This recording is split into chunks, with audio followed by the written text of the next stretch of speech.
ओम शांति। 6 सितंबर 2023। मीठे प्यारे बाबा के आज के मधुर महावाक्य। आज की मुरली के कुछ विशेष पॉइंट्स। आज बाबा हमें समझाते कि हम बच्चों को बाप के फरमान पर सदा चलना है। संबंधों के, स्वभाव संस्कार के और व्यर्थ के सभी चक्रों से मुक्त होने के लिए याद और सेवा में सदा बिजी रहना है। सच्ची कमाई करनी और करानी है।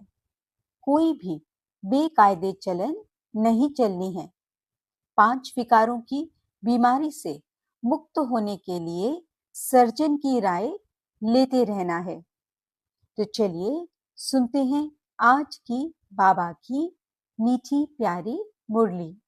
ओम शांति। बाबा कहते, मीठे बच्चे, सर्विस का शौक रखो, विशाल बुद्धि बन सर्विस की भिन्न भिन्न युक्तियां निकालो। जो बातें बिगिर अर्थ हैं उन्हें करेक्ट करो। प्रश्न, आत्मा जो अजामिल जैसी गंदी बन गई है उसको साफ करने का साधन क्या है? उत्तर, उसे ज्ञान मान सरोवर में डुबो दो। अगर ज्ञान सागर में डूबे रहे तो आत्मा की मैल साफ हो जाएगी। दूसरा प्रश्न, ब्राह्मणों के लिए सबसे बड़ा पाप कौन सा है? उत्तर, ब्राह्मण अगर बाप की आज्ञा न माने तो यह बहुत बड़ा पाप है। बाप की पहली आज्ञा है, तुम मुझे निरंतर याद करो, लेकिन बच्चे इसमें ही फेल हो जाते हैं। फिर माया कोई ना कोई विकर्म करा देती है। गीत, छोड़ भी दे आकाश सिंहासन। ओम शांति। बच्चों की बुद्धि में क्या आता है? कौन आया है? बाप, टीचर, सतगुरु। माता पिता अक्षर तो जरूर चाहिए। माता पिता अक्षर भारत में प्रचलित है। तुम माता पिता, पीछे तुम कह सकते हो बाप दादा। वैसे तो माता पिता में बाप दादा आ जाता है, परंतु नहीं, ये समझाने का तरीका है। क्योंकि बाप है, माँ भी जरूर चाहिए। अब माता पहले कौन है? यह है गुये ते गुये बात, जो कोई समझ न सके। क्या प्रजापिता ब्रह्मा होने से भी माता चाहिए?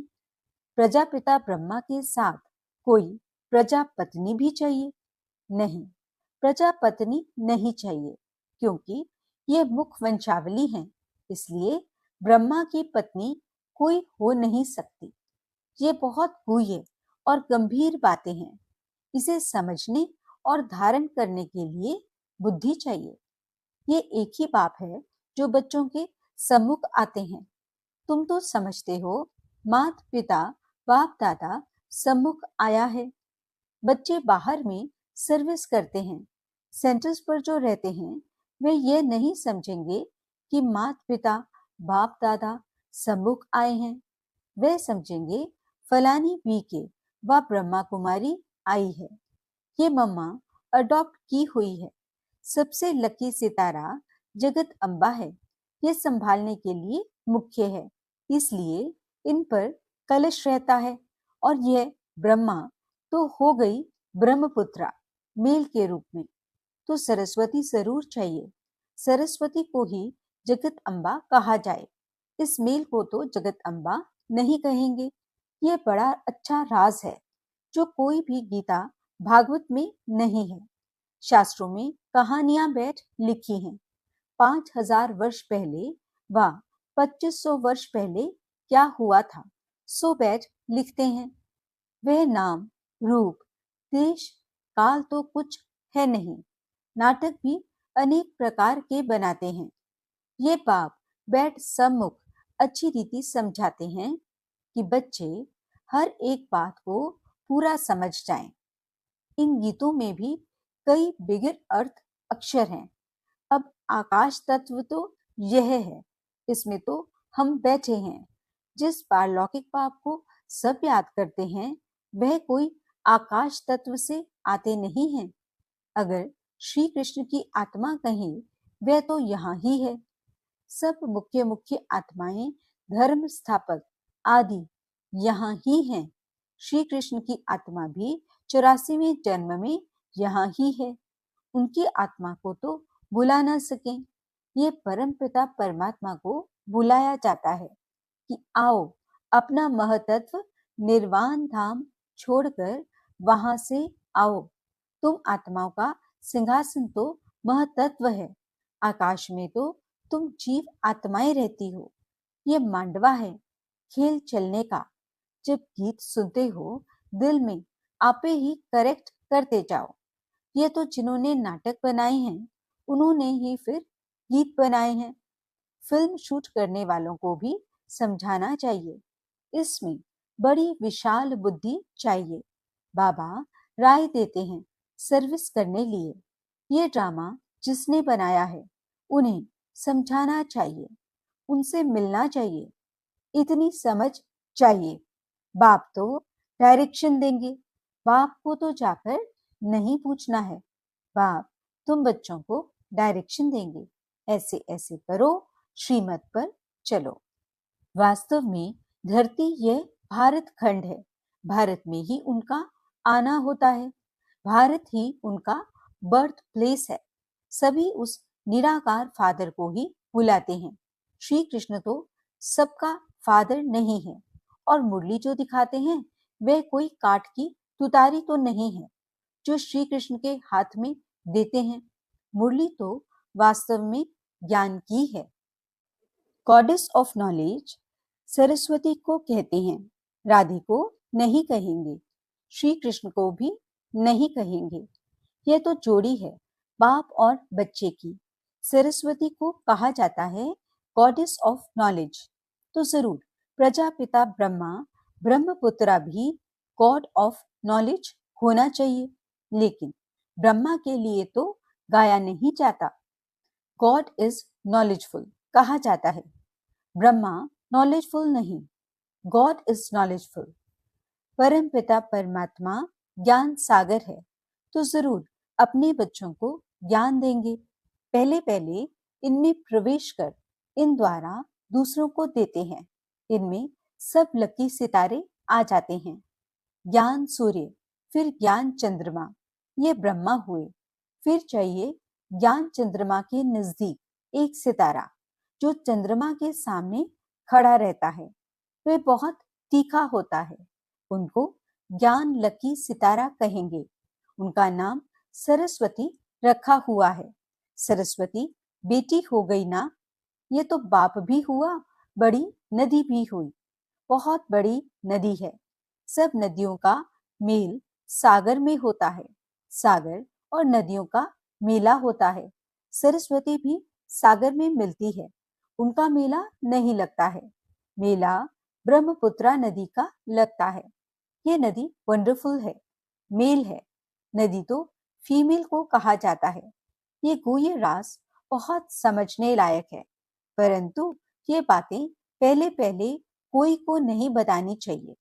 पहले तो लौकिक माता पिता, पारलौकिक माता पिता का रास समझाना चाहिए। लौकिक माता पिता से अल्पकाल क्षण भंगुर सुख का वर्षा मिलता आया है, यह तो पक्का याद रहना चाहिए। दूसरा, कोई दो बाप का रास समझा ना सके, वह तो जानते ही नहीं। गाते हैं तुम माता पिता। अब पिता सर्वव्यापी है तो माता कहाँ गई, ये समझने की बात है ना। माता पिता चाहिए ना। माता पिता कहा जाता है निराकार को, परंतु ये समझते नहीं कि इनको माता पिता क्यों कहा जाता है। वह तो गॉडफादर है। फिर कहते हैं एडम और ईव। एडम ही ईव है, यह नहीं समझते। प्रजापिता ब्रह्मा वही फिर माता हो जाती है। एडम और ईव अथवा आदम बीबी कहते हैं, परंतु अर्थ नहीं समझ सकते हैं। बच्चे समझ सकते हैं। आदम बीबी वास्तव में यह है। बीबी सो आदम है। इनको बीबी आदम दोनों कह देते हैं। वह तो है बाप। ये बड़ी पेचीली बातें हैं। भारत में गाते भी हैं तुम मात पिता। ऐसे ही सुनी सुनाई पर गाते रहते हैं, अर्थ कुछ नहीं समझते। सत्युग को बहुत दूर ले गए हैं, लाखों वर्ष कह देते हैं। लॉन्ग लॉन्ग भी कितना, कहानी तो नजदीक की ही सुनाई जाती है। तुम समझा सकते हो, लॉन्ग लॉन्ग अगो यानी 5,000 वर्ष पहले इस भारत में देवी देवताओं का अखंड, अटल, सुख शांतिमय राज्य था, और कोई राज्य नहीं था। ये अक्षर कोई विद्वान, आचार्य कह नहीं सकते। देवी देवताओं का राज्य था। मालूम होना चाहिए कैसे स्थापन हुआ, लक्ष्मी नारायण कैसे बने, कैसे उनकी राजाई स्थापन हुई। उनके पहले तो कलयुग था, बरोबर कलयुग का अंत अब है, और कलयुग के बाद फिर सतयुग होगा। सतयुग सामने आ गया है, जो लॉन्ग लॉन्ग था वह सामने आ गया। 84 जन्म लेते लेते अब कलयुग का अंत आकर हुआ है। अभी तुमको कहेंगे 5,000 वर्ष पहले इन लक्ष्मी नारायण का सतयुग में राज्य था, अभी नहीं है। अभी टाइम आकर पूरा हुआ है, फिर से लक्ष्मी नारायण का राज्य स्थापन हो रहा है। ये तुम्हारी बुद्धि में है, जिसके लिए तुम पुरुषार्थ कर रहे हो। यह है समझाने की बात। ये तो सच्ची गीता आदि इसलिए लिखी जाती है कि कोई पढ़कर रिफ्रेश होते रहे। ये जानते हैं जो लिखा जाता है वह फिर प्राय लोप हो जाएगा। यह सच्ची गीता भी नहीं रहेगी। जो तुम लिखते हो वह सच्चा ज्ञान प्राय लोप हो जाना है, और साथ साथ शास्त्र भी सब प्राय लोप हो जाएंगे। सत्युग त्रेता में शास्त्र होते नहीं, फिर कल्प पहले जैसे द्वापर से बने थे वैसे बनने लग पड़ेंगे। यह है भक्ति मार्ग की सामग्री। रचना की सामग्री बहुत बड़ी है। तुम ज्ञान सेकंड में ले लेते हो। सारी रचना के आदि मध्य अंत को तुम जानते हो। अंगे अखरे, तिथि तारीख सहित पूरा हिसाब किताब है। 84 जन्म सब नहीं लेते हैं, कोई 70 लेते, कोई 60 लेते, कोई 2 भी लेते हैं। वह सारा मिनिमम और मैक्सिमम का हिसाब है। पीछे आने वालों के जरूर नंबर वार थोड़े थोड़े जन्म होंगे, उसका फिर विस्तार करना फालतू हो जाता है। तुम बच्चे नट शेल में समझ सकते हो। 84 लाख जन्म तो है नहीं, 84 जन्म भी हर एक नहीं ले सकते हैं। ऐसे ही सिर्फ कह देते हैं 84 का चक्र है। 84 लाख जन्मों का चक्र नहीं गाया जाता। पाप कपट की छाया पड़ गई है, अब रावण का राज्य है ना। आत्मा पर मैल की छाया पड़ते पड़ते अब बिल्कुल ही अजामिल हो गए हैं। इतनी मैल चढ़ी है जो साफ होती ही नहीं। उस मैल को निकालने लिए फिर गाया हुआ है, ज्ञान मान सरोवर उसमें डूबा रहे। जैसे जंग लगती है तो उनको उतारने के लिए घास लेट में डाला जाता है।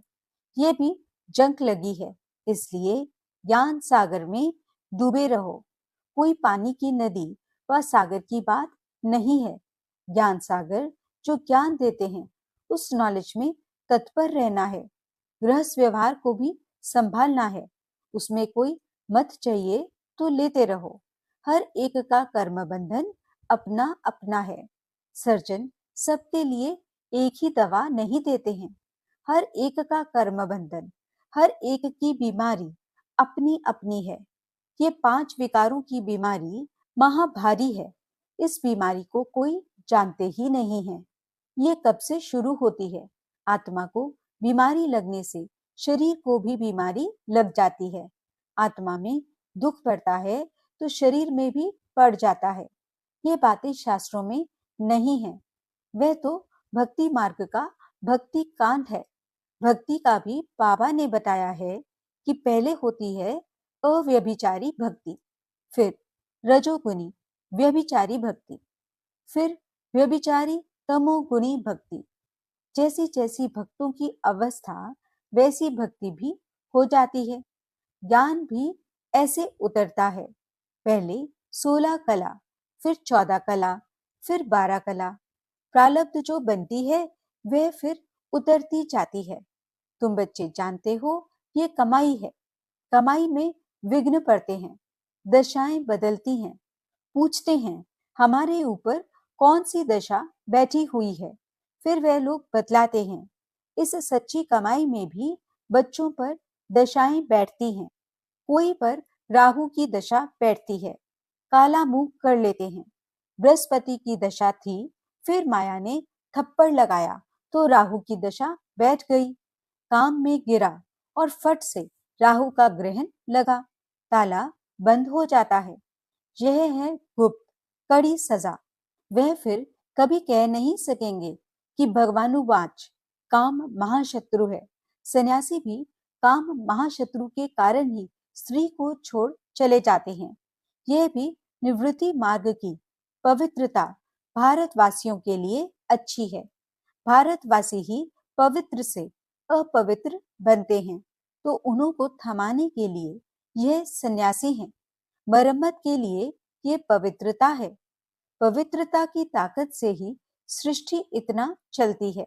अभी तो वे भी पतित बन पड़े हैं, तुम्हें उनकी भी सर्विस करनी है। सर्विस का तुम बच्चों को बहुत बहुत शौक रहना चाहिए। बेकायदे कोई भी चलन नहीं चलनी है। भल पुरुषार्थी हो, संपूर्ण तो कोई नहीं बना है। कुछ ना कुछ पाप होते रहते हैं। बाप की आज्ञा न माना यह भी बड़ा पाप है। बाप का फरमान है, निरंतर मुझे याद करो। जानता हूं कि कर नहीं सकेंगे, परंतु तुम पूरा पुरुषार्थ ही नहीं करते हो। जो करेंगे वे अच्छा पद पाएंगे। अच्छा, मीठे मीठे सिकिलते बच्चों प्रति माता पिता बाप दादा का याद प्यार और गुड मॉर्निंग। रूहानी बाप की रूहानी बच्चों को नमस्ते। हम रूहानी बच्चों की रूहानी बाप दादा को दिल व जान सिक व प्रेम से नमस्ते नमस्ते नमस्ते जी। गुड मॉर्निंग बाबा, शुक्रिया बाबा। धारणा के लिए मुख्य सार। पहला पॉइंट, 5 विकारों की बीमारी से मुक्त होने के लिए सर्जन की राय लेते रहना है। आत्मा पर कोई बीमारी न लगे, इसकी संभाल करनी है। दूसरा पॉइंट, सच्ची कमाई करनी और करानी है। कोई भी बेकायदे चलन नहीं चलनी है। राहु की दशा कभी न बैठे, इसके लिए बाप के फरमान पर सदा चलना है। वरदान, याद और सेवा द्वारा सब चक्रों को समाप्त कर क्षमा पर फिदा होने वाले सच्चे परवाने भव। जो बच्चे याद और सेवा में सदा बिजी रहते हैं, वे सभी चक्रों से सहज ही मुक्त हो जाते हैं। कोई भी चक्र रहा हुआ होगा तो चक्कर ही लगाते रहेंगे। कभी संबंधों का चक्कर, कभी अपने स्वभाव संस्कार का चक्कर।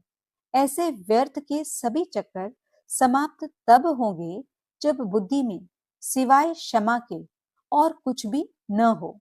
क्षमा पर फिदा होने वाले क्षमा के समान बन जाते हैं। ऐसे फिदा होने वाले अर्थात समा जाने वाले ही सच्चे परवाने हैं। स्लोगन, जो सच्चे पारस बने हैं उनके संग में लोहे सदृश आत्माएं भी सोना बन जाती हैं। अच्छा, ओम शांति।